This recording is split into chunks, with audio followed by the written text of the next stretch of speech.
समाज के हित के लिए, समाज के विकास के लिए, मुसलमानों के विकास के लिए दान की गई। वक्फ की संपत्ति, मान लीजिए दानिश आजाद अंसारी के पास बहुत ज्यादा संपत्ति है, हालांकि है नहीं, लेकिन मान लीजिए तो मैं भी एक आम कार्यकर्ता हूं और मोदी जी और योगी जी ने आप ही के कार्यकर्ताओं के बीच में से उठा के आपके साथी कार्यकर्ता को मंत्री बनाया है। तो मान लीजिए कि मेरे पास संपत्ति है, अब मैं ये चाहता हूं कि ये संपत्ति जो है मैं खुदा की राह में दान कर दूं, मुस्लिम समाज के कल्याण के लिए दान कर दूं, मुस्लिम समाज के वेलफेयर के लिए दान कर दूं। तो मैंने अपनी संपत्ति जो मेरी है, मैंने अपनी कमाई में जिसको खरीदा है, उस संपत्ति को मुस्लिम समाज के वेलफेयर के लिए दान कर सकता हूं। तो मेरी संपत्ति हो जिसमें मेरा मालिकाना हक हो, इनकी संपत्ति को दान नहीं कर सकता, आपकी संपत्ति को नहीं दान कर सकता, किसी संपत्ति को दान नहीं कर सकता।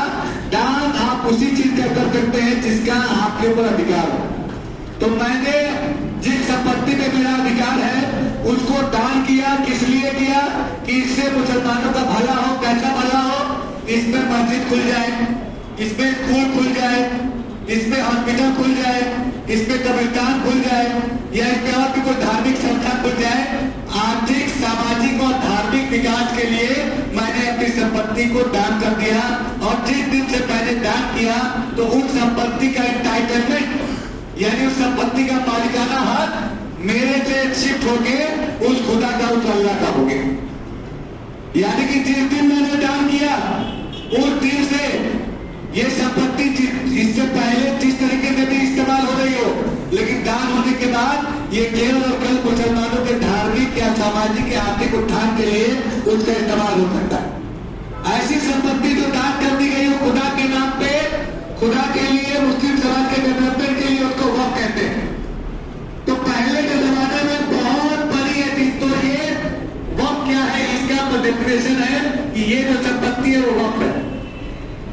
फिर वक्फ बोर्ड क्या है, इसको समझने की जरूरत है, जिसके बारे में इतना हाय हल्ला मचा हुआ है। वक्फ बोर्ड देखिए क्या है, जब पहले बहुत सारी संपत्तियां हो गई, बहुत सारे लोगों ने संपत्तियों को दान कर दिया, बहुत सारे लोगों ने संपत्तियों को वक्फ कर दिया, तो एक बहुत बड़ा नंबर संपत्ति का आया, जिसको मैनेज करने के लिए एक प्रशासनिक बॉडी बनाई गई ताकि उन संपत्तियों को अच्छे से मैनेज किया जा सके।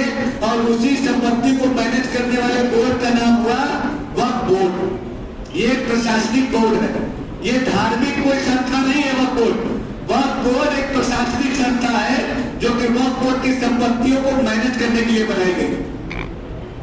अच्छा, फिर समझिए कि वक्फ कितने प्रकार का होता है। वक्फ के प्रकार कितने होते हैं, सर आपको डॉक्यूमेंट में मिलेगा। वक्फ मूलतः 3 प्रकार का होता है। एक होता है वक्फ अलग है। वक्फ अलग है क्या होता है? यानी कि मैंने वक्फ अपनी संपत्ति दान कर दी, अब इसका जो मैनेजमेंट बॉडी बनेगी, इसका जो मैनेजर होगा, जिसको मुतवल्ली कहते हैं, वो मुतवल्ली मुस्लिम समाज का कोई भी आदमी हो सकता है। ऐसे जो संपत्ति उनको कहते हैं वक्फ अलग है। एक और संपत्ति है वक्फ बोर्ड की, उसको कहते हैं वक्फ अलग औलाद। यानी मैंने अपनी संपत्ति दान कर दी, लेकिन ये जो मैंने दान की है संपत्ति, इस संपत्ति का मैनेजर यानी मुतवल्ली केवल और केवल मेरे परिवार का ही कोई बनेगा। ऐसे संपत्ति को वक्फ अलग औलाद कहते हैं। एक और नई तरीके की वक्फ बोर्ड के पास संपत्ति आ गई जो धीरे धीरे समय के अनुरूप आ गई, जिसको कहते हैं वक्फ बाय यूजर। इसी को समझने की जरूरत है क्योंकि इसी पे सबसे ज्यादा हाय हल्ला मचा है। वक्फ बाय यूजर क्या है? वक्फ बाय यूजर ये है कि पहले क्या होता था, पहले के जमाने में आप सभी लोग, ज्यादातर लोग गांव क्षेत्र के हैं, तो पहले गांव के बाहर कब्रिस्तान हुआ करता था। चैनल साहब आपके गांव के बाहर कब्रिस्तान होगा।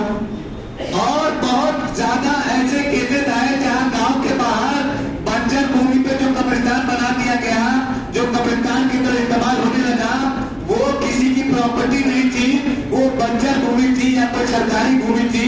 लेकिन क्योंकि वहां पर धीरे धीरे एक कब्र डाले गए, 2 कब्र डाले गए, तो वो कब्रिस्तान की तरह 30, 40, 50 सालों से, 100 सालों से वो कब्रिस्तान की तरह इस्तेमाल होने लगा। या कहीं करबला बन गई, कहीं ईदगाह बन गया गाँव के बाहर, अक्सर आप देखते होंगे। तो ऐसी संपत्ति को वक्फ बाय यूजर कहा जाता है।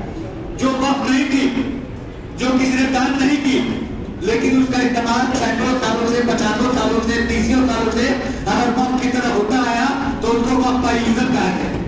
यही 3 कैटेगरी वक्त की है। अच्छा,